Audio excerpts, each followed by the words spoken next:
Hi అండి, అందరూ బాగున్నారా? కుమారి ఆంధ్ర రుచులకి స్వాగతం. ఇది చూసారా?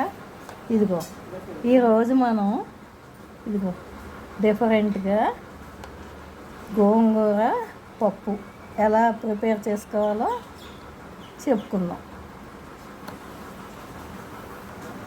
ఇదిగోనండి, ఒక చిన్న కప్పుతో కందిపప్పు తీసుకుని వేయించేసుకుందాం. ఫస్ట్ వేయించేసుకుని ఒక 5 కోతలు తెప్పించేసుకున్నాం. 5 విజిల్స్ కుక్కర్లో తీసుకుని ఒక కట్టన్నర కొంచెం ఒక పెద్ద కట్ట గోంగూర తీసుకుని బాగు చేసుకున్నాం. పురుగులు పుచ్చు ఏమీ లేకుండా ఆకంతా బాగు చేసేసుకుని కడిగేసుకుని కట్ చేసుకున్నాం. చిన్నగా కట్ చేసుకుని వాటర్లో ఉడకబెట్టేసుకుని మగ్గబెట్టుకుని ఇగో 6 విజిల్స్ వచ్చిన తర్వాత ఈ ఉడకబెట్టుకున్న గోంగూర ఈ పప్పు ఇనిపేసుకోవాలి. ఫస్ట్ ఇనిపేసుకుని తగినంత సాల్ట్ వేసుకుని ఉప్పు పసుపు వేసేసుకుని చిన్నగా చింతపండు నానబెట్టుకుని పులుసు పిసుక్కుని ఇందులో పోసుకోవాలి.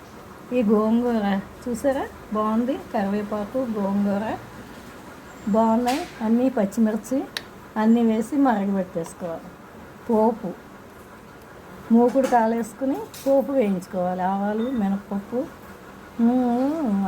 ఎండుమిర్చి ఎండుమిర్చి ఆవాలు మెంతులు జీలకర్ర ఇంగువ వెల్లుల్లిపాయలు అన్నీ వేయించేసుకుని ఇందులో వేసుకుని కాస్త మరగబెట్టుకుని దింపేసుకోవాలి. ఇదిగో ఒక మధ్యలో ఒక టమాటా కూడా మగ్గబెట్టేసుకుని ఇనిపేసుకోవచ్చు. ఇందులోనే బాగుంటుంది టేస్ట్.